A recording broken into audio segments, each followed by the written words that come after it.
Good morning mga mi! So, heto na naman po si Kuratsa sa discarding sideline habang nakatambay sa bahay.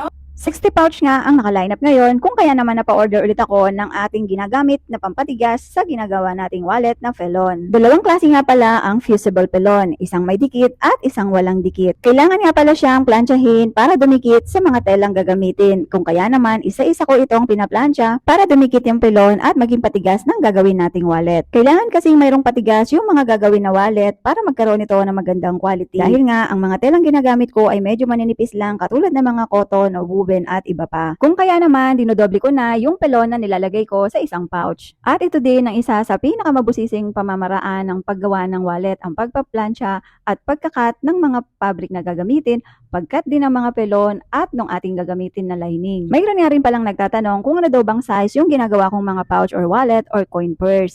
Ilalagay ko po yung size sa bandang dulo nitong video para po makita ninyo. At depende na rin po sa inyo kung gusto nyong bawasan or gusto nyong dagdagan yung mga size na ilalagay ko.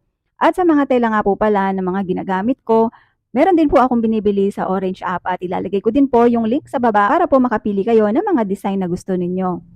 Open pa rin naman ang Bubble Stitches for rebranding. Ito yung paglalagay ng etiketa or logo sa mga produktong o-orderin nyo. Isa nga ang pouch sa mga mabili kong produkto dahil nga ito ay nagagamit bilang freebies o bilang panregalo lalo na ngayong paparating na nga ang Pasko. At kung interesado ka sa aming mga produkto, mag-iwan ka lang ng message dyan sa baba ng video na ito. Or pwede kang bumisita sa aming page na Bubble Stitches para makapanood ka ng mga ina-upload kong mga video, kung ano-ano pa yung mga produktong pwede namin i-offer sa'yo as rebranding at maging produkto mo na rin. At dito na po magtatapos ang ating video. God bless po sa ating lahat at bukas pong muli. Bye!